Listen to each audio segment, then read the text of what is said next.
Okay, need y'all to keep it down. We're going to get started with our U.S. congressional candidates in the order that they'll be speaking. I need y'all to be quiet back there, please. Please. Courtesy for our candidates. First 2-minute opening statement will be Mr. Gooden. Thank you all. Test? Thank you all very much for being here today. It's good to see so many people interested in this runoff. My name's Lance Gooden. I live in Terrell. My wife's here, along with my son back there somewhere. And we appreciate, right here. We appreciate you all having us. I'm the proven conservative in this race. I'm in my 3rd term as state representative for Kaufman and Henderson counties. I'm also the only candidate in this race that's from rural Texas. I live down the road in Terrell. I will be very accessible. I look forward to continuing to represent the people of rural Texas as we win this seat and go on to win the general against the Democrat in November. Would appreciate your consideration. I look forward to visiting with you tonight.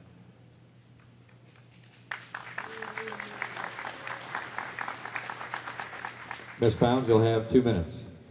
Thank you. There we go. Sorry, it was off. Thank you so much for joining us tonight. Thank you to Clay and Doc and all the volunteers that put this on tonight. Thank you for caring enough about your nation to show up tonight and to hear the differences of opinions. It's very important. This race is one of the most important races that we have going on right now. I'm Bunny Pounds. I'm running to be your member of Congress and to represent you well in Washington, D.C. I am the wife of Tim Pounds, my best friend here, who is here. We've been married 22 years. My son, Ben, is here. He's 19. Wave, Ben. He took off work tonight. And our 21-year-old is a Romanian missionary with my new Romanian daughter-in-law, Teo. They are serving over there, and we miss them greatly. I'm a 2-time small business owner with my husband. Went back to school to finish my political science degree at the age of 32, graduated magna cum laude from Dallas Baptist University. And for the last decade, I've had the opportunity of serving along Congressman Jeb Hensarling as his campaign manager throughout the 5th Congressional District. It's been a privilege. 2.5 years ago, launched my own consulting firm to help our conservative, liberty-minded candidates make sure that they got reelected. I am running to make sure that we preserve our Constitution, to make sure that we protect your liberties and my liberties, to make sure that President Trump has the reinforcements to strengthen our military, take care of our veterans, our great heroes among us, and to secure our border and to stop amnesty once and for all. That is the reasons why I'm running in this race, because I believe our district needs to be represented well. I'm 100% pro-life, and I will be your advocate for the unborn. I've been endorsed by almost every major conservative organization, including Texas Right to Life, Texas Values, Concerned Women for America. The list goes on, and our great Vice President, Mike Pence, because he believes that we have to protect our liberties. Thank you so much. I'm Bunny Pounds.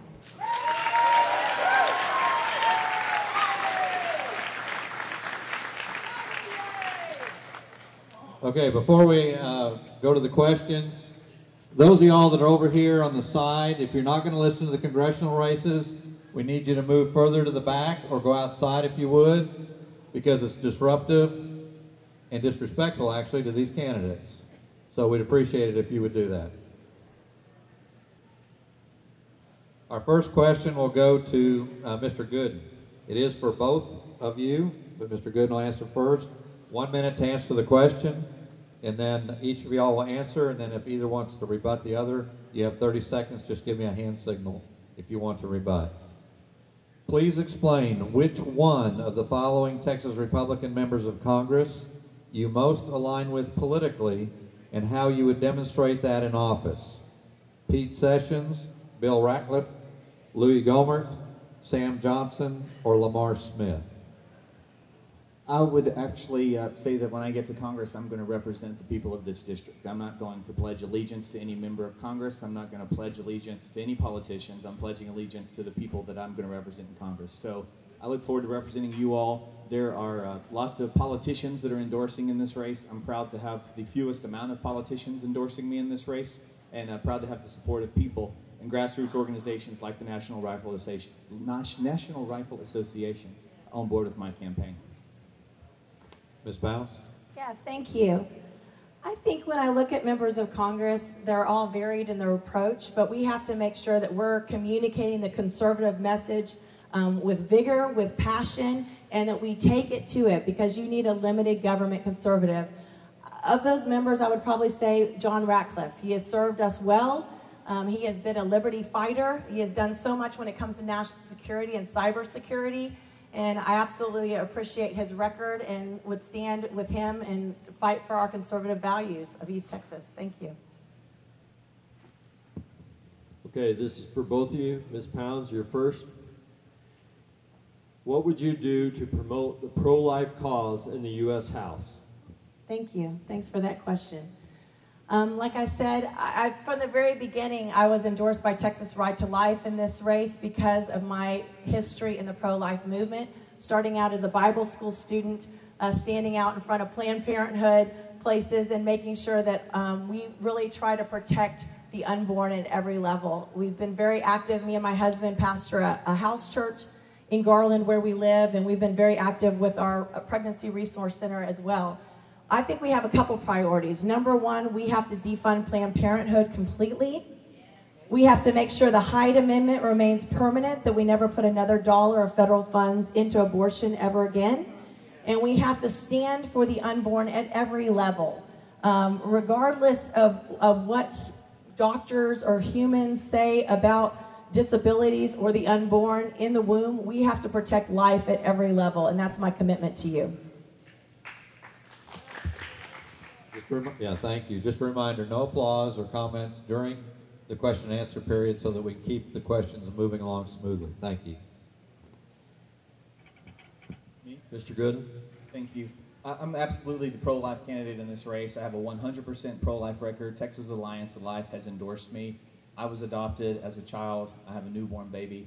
I'm very, very much on board with the pro-life movement and probably one of the loudest supporters down in Austin. One of the things we did in Austin that I was a part of was defunding Planned Parenthood. One of the things our representatives in Congress, including Congressman Hensling, did was vote to fund Planned Parenthood at the national level a few weeks ago in that omnibus bill, which is very disappointing. So I would say that I'm going to do just the opposite of what our current congressman does with respect to funding budgets that fund Planned Parenthood. I think that's terrible and was a travesty. And when I get to Washington, I will not vote for a budget that funds Planned Parenthood. I just want to respond by saying that I am not Congressman Jeb Hensarling. And I want to make that very clear in this race. I respect my former boss, but I am not him. And I would have voted against that omnibus as well. And I also put a statement out within an hour of the vote, which you can see on Facebook. And I have yet to see a statement from my opponent. Thank you. Okay, this question goes to both of you. Mr. Gooden first. Do you support the current Republican tax plan that was recently passed, and what, if anything, would you want to see done differently? Also, how would you end the ongoing use of continuing resolutions, and in what areas would you reduce spending? Am I first? You are. Okay, great. Absolutely, I supported the tax cut, and what I would do differently is make it bigger. I'd go for another one. I think there was talk about that earlier in the year.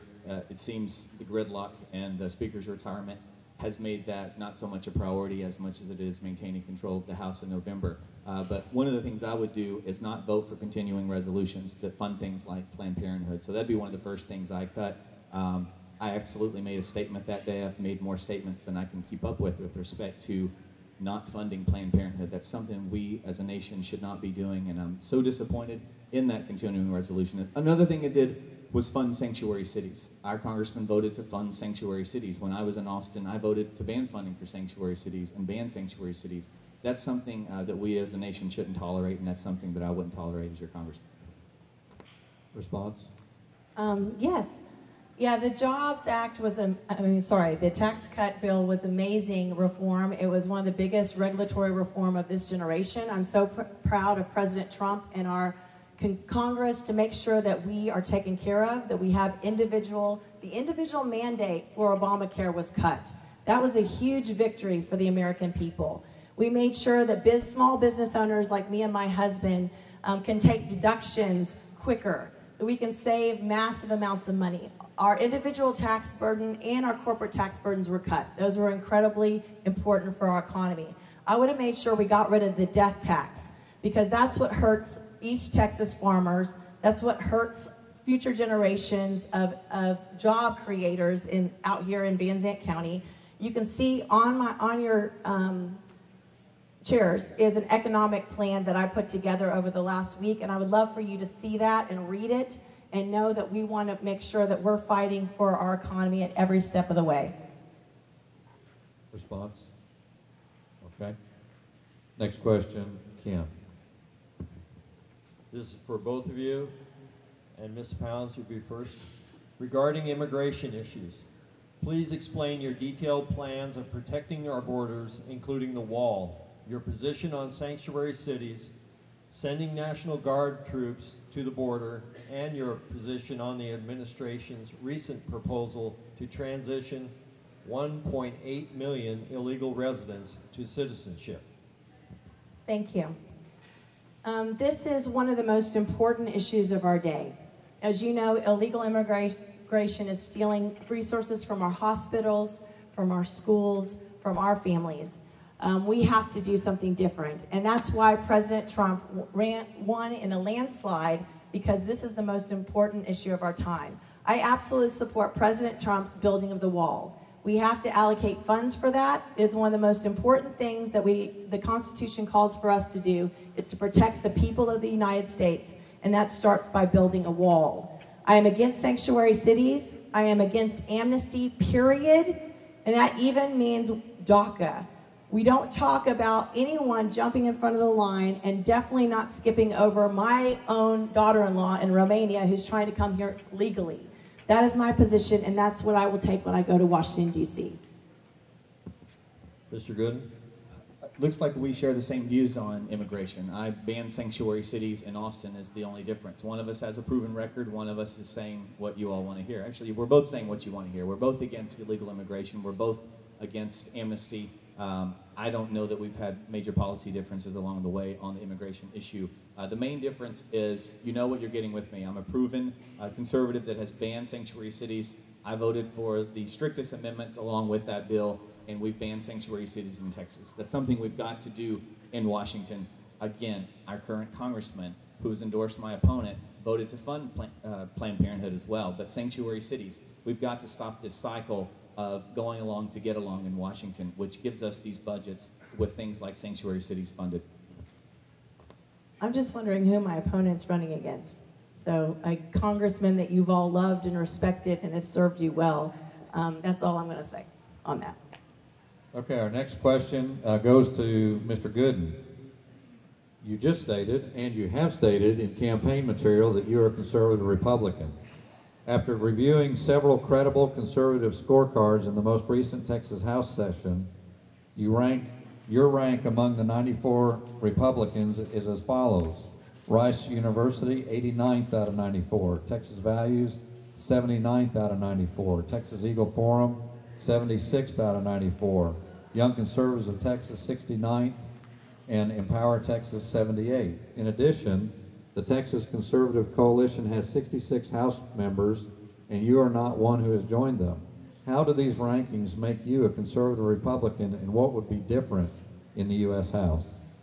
Sure. If you go down to Terrell and talk to my constituents, talk to the people that have elected me for 3 sessions now to the Texas House, they would tell you in Kaufman and Henderson counties that Lance Gooden is someone who gets something done. Lance Gooden is not a scorecard Republican. I'll pick on the Rice University ranking, for example. If you look at the people who are at the top of that list, for the most part, they're folks who have not passed bills. And if you want someone who's going to go to Washington and vote no, or vote to get along with whatever it is we've been doing, that's not me. I'm not your guy. I'm the guy that's going to go to Washington and represent my district. I'm going to say no to the special interests. I'm not going to be bought and paid for. And I'm not going to come back at campaign time talking about all the special interests that want me to come back to Washington. I'm a man of the people that elected me, and I'll go to Washington and represent you all. Response? Yeah, is there a question there? But he keeps talking about special interests. Texas Eagle Forum. I would like to know how many of y'all are members of Texas Eagle Forum? How many of y'all are part of Texans for Fiscal Responsibility? How many of you are part of Concerned Women for America? These are groups that we join to add our voices together for the cause of liberty. And these are groups that hold our elected officials accountable. My opponent is the 5th most liberal Republican in the Texas House, period. And his record shows that. When you have a 42% from Texans for Fiscal Responsibility because you continue to pass bills against Governor Abbott's property tax reform bill, and we can go on and on about the record, but the reality is 42% is a failing grade.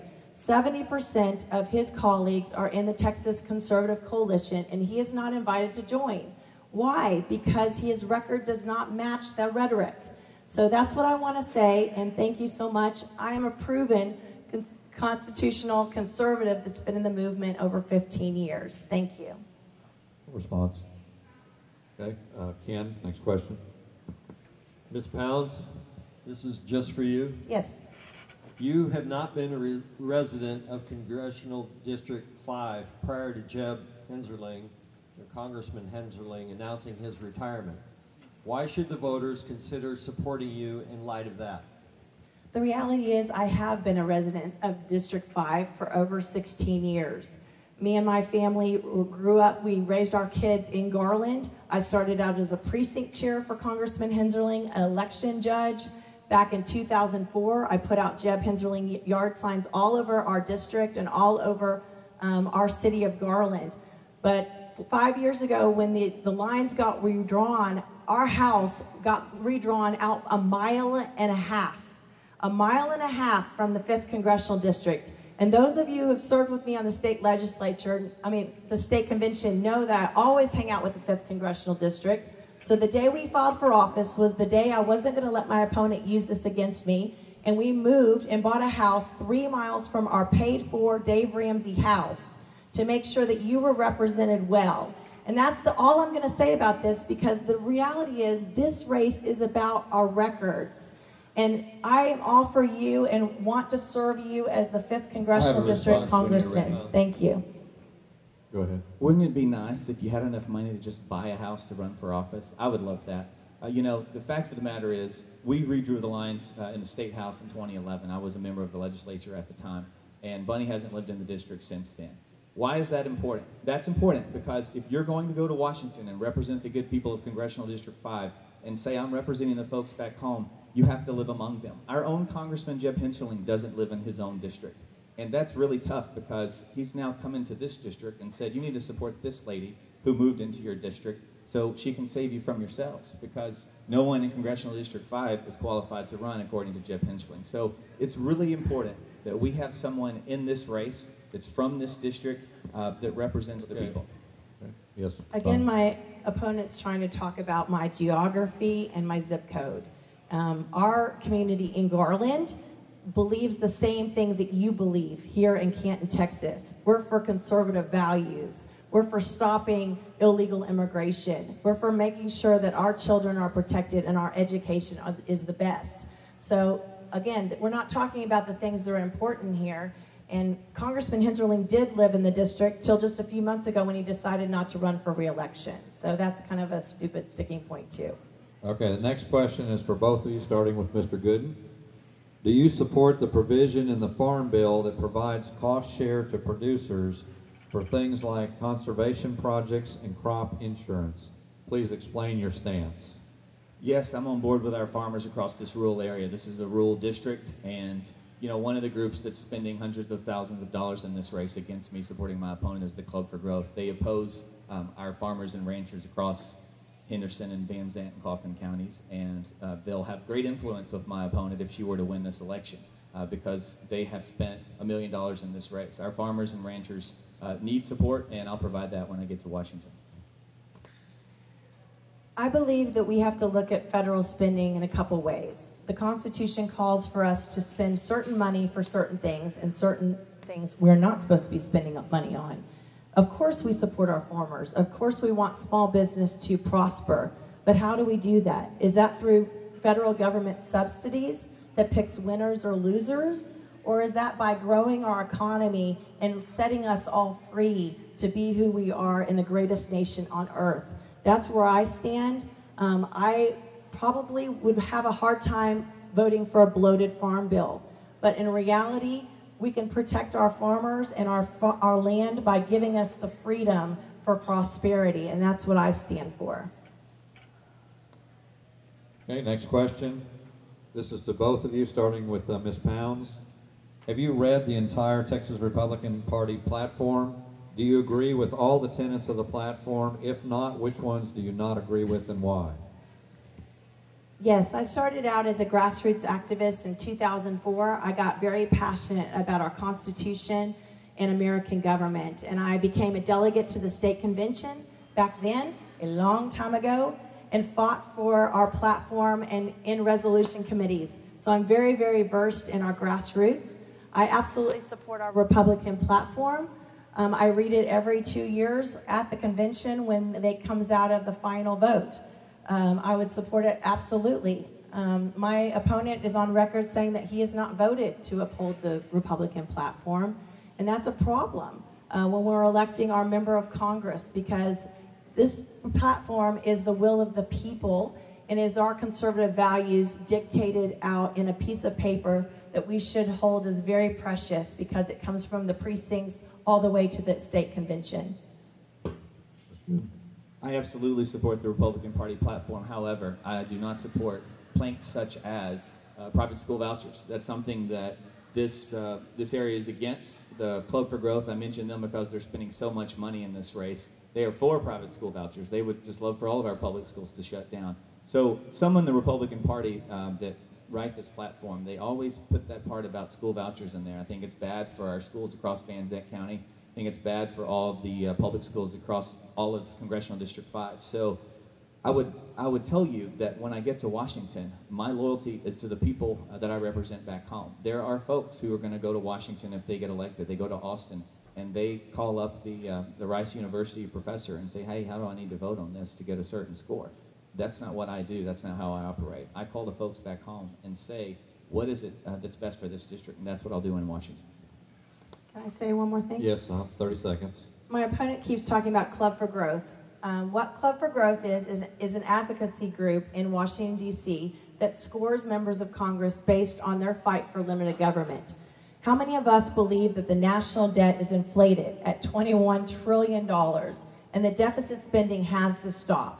We have to have members elected that fight for limited government. And that's what Club for Growth does, is they want to communicate to the people of 5th Congressional District that my opponent has a dismal conservative record. That's the reality here. It has nothing to do with school choice. Thank you. Go ahead, 30 seconds. Before she made her last statement, I said there are some politicians who would go to Washington or Austin and ask how the scorecards are going to rank them. Then she responded, this is what Club for Growth does. She's on board with the special interests that are backing her campaign. She's raised millions from special interests from her clients, and she's going to go to Washington and do whatever they say. The Club for Growth, I'm picking on them because they're spending so much money in this race and spreading lies about my record and also failing to talk about what it is that they want to do.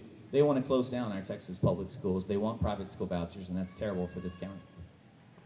Can I respond one more time? One more time. Number one, this is an independent expenditure that has nothing to do with our campaign. It is not coordinated with our campaign, to make that very clear. I am very, very proud of what I've done, raising money for our conservative candidates and being a consultant that helps them win, like Senator Bob Hall and Matt Schaefer and Tyler and Connie Burton in Fort Worth. Our liberty-minded conservative candidates are important to uphold. And it's my opponent actually hired a fundraiser to help him do exactly what I've been doing for a living for the last 3 years. So that is the reality. Thank you. Next question from Ken. Mr. Gooden, this one's for you.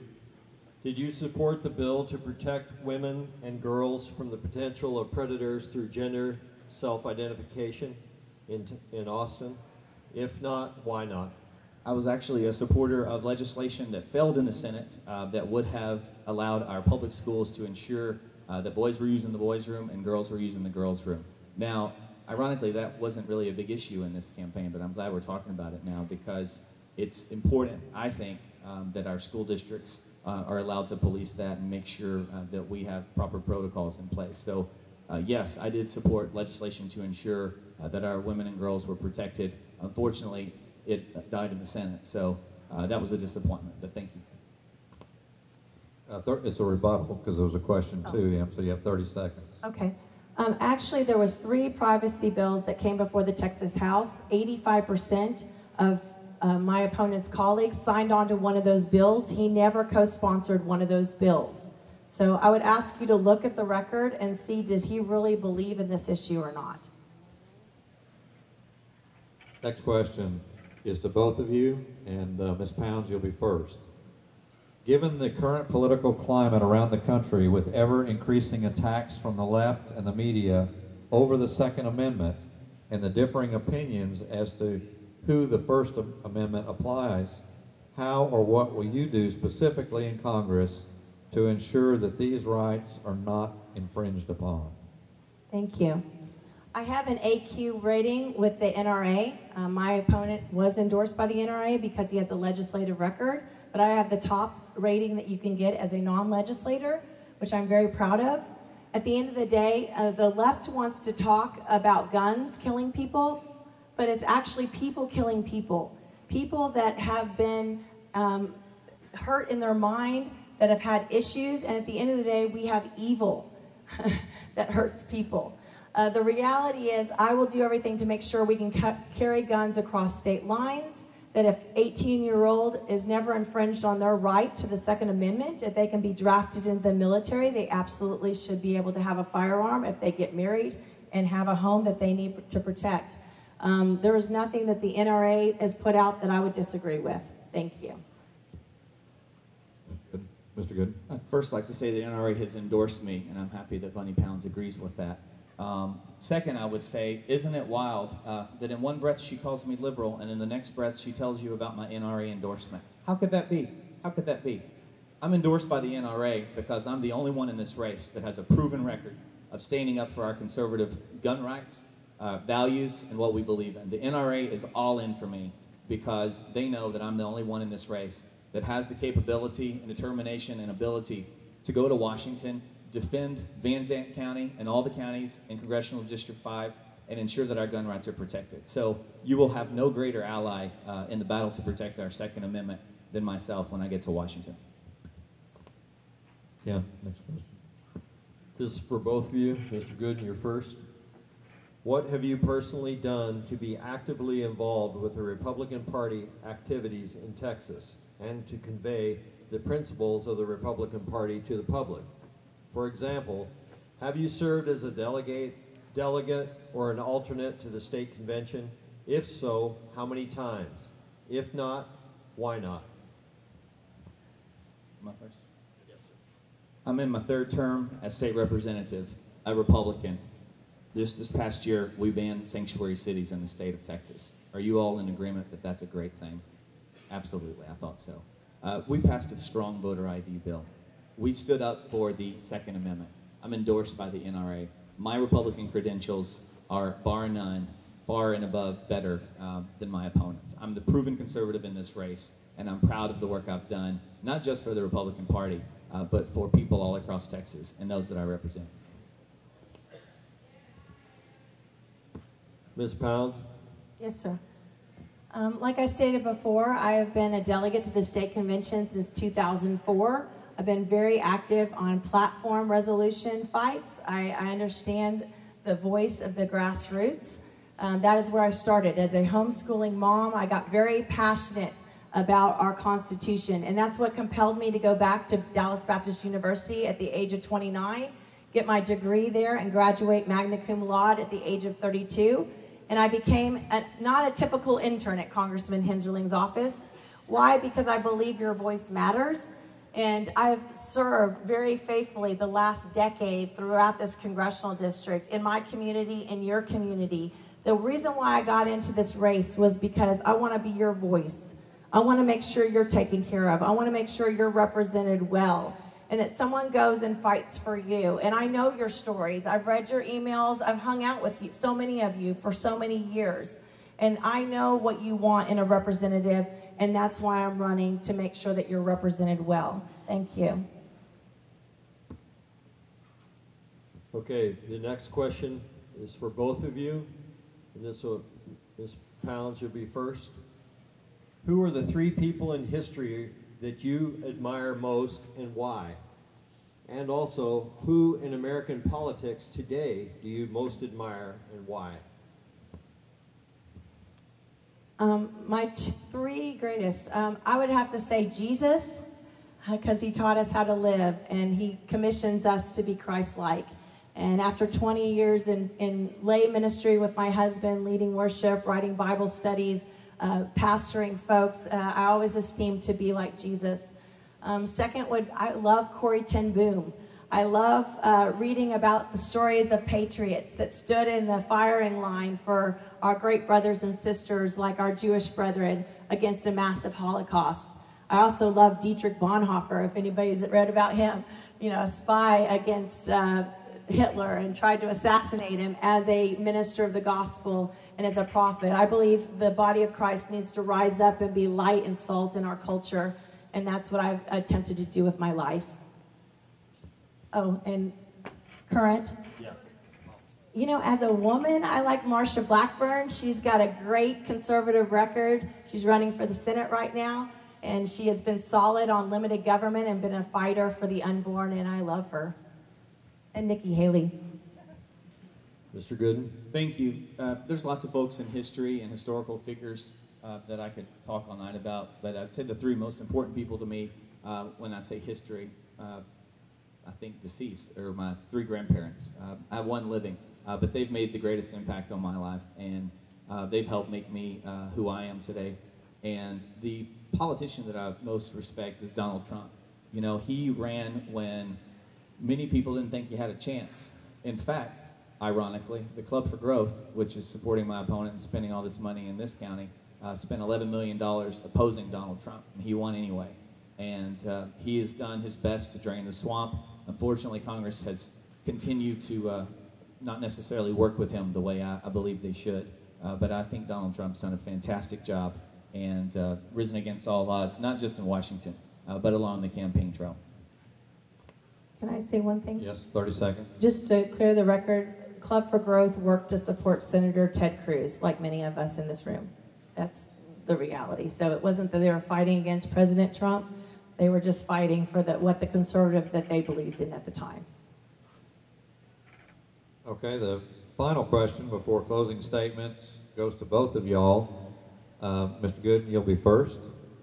For the reporting period ending March the 31st, Mrs. Pounds shows having raised 63% more in individual contributions from 148% more individual contributors than you. Would each of you please comment on these results and your interpretation of them? Sure. We knew from day one when a political fundraiser that has the backing of the outgoing congressman jumped in the race that we wouldn't be able to raise as much money as Bunni Pounds. So she's a professional fundraiser. She raises money from the special interest for a living. So she should have more money raised, right? So, you know, we've been able to compete with that. In the first round, I was analyzing those numbers over, Sam Dean, for example, over 70% or maybe 80% of his donations came from within Congressional District 5. I believe the number that Sam's team told me was over 75% of mine came from within this district. So I think it's really important to talk about where the money comes from when you're looking at who's funding campaigns. But we also ran a lean operation. We spent about $6 per vote. Ms. Pound spent about $21 per vote in the first round. So I think that really goes to show how people are relating to our campaign. They want someone that actually lives in this district, that's from this area, and they're not fooled by the special interests that are spending hundreds of thousands of dollars in this race, and that will continue to do so as the time goes on. Good. I love talking about finance reports. You know why? Because the Bible says that when you give part of your treasure, you give part of your heart.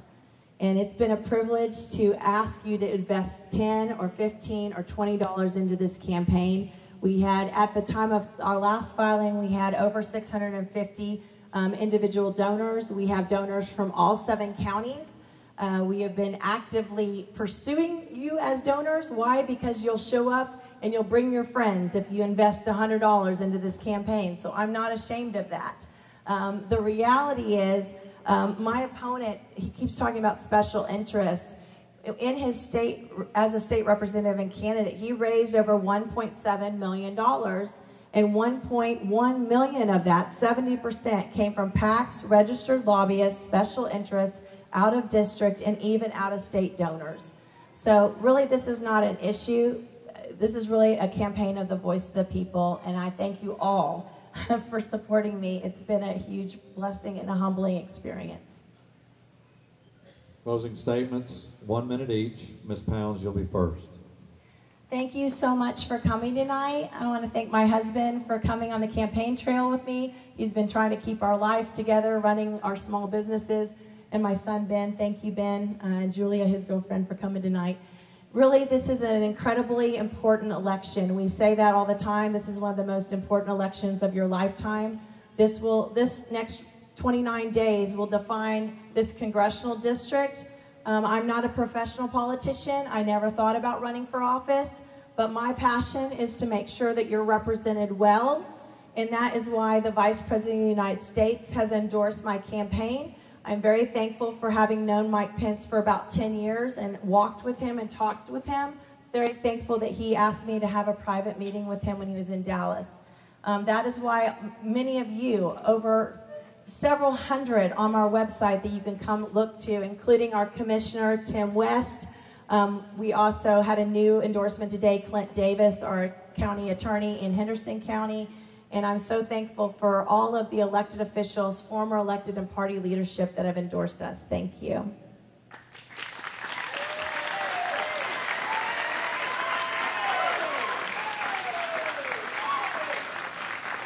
Mr. Gooden, 1 minute. Thank you all very much. I appreciate you being here. Appreciate Ms. Pounds for joining us tonight. And I just want to ask for your consideration as we move forward in the next 29 or however many days. Is 29? 29 days to go. It's been a great experience, and I've enjoyed getting to know Ms. Pounds and the other candidates along the way. I'm the proven conservative in this race. Van Zandt County has an opportunity to have a rural Texan as their congressman. They haven't had that in 20 or 30 years, I believe, and I look forward to being your voice in Washington. Thank you. Thank you all. Thank you, guys. Appreciate you so much. Thank you. Thank you. Okay, that concludes, but I want to give a quick announcement. The National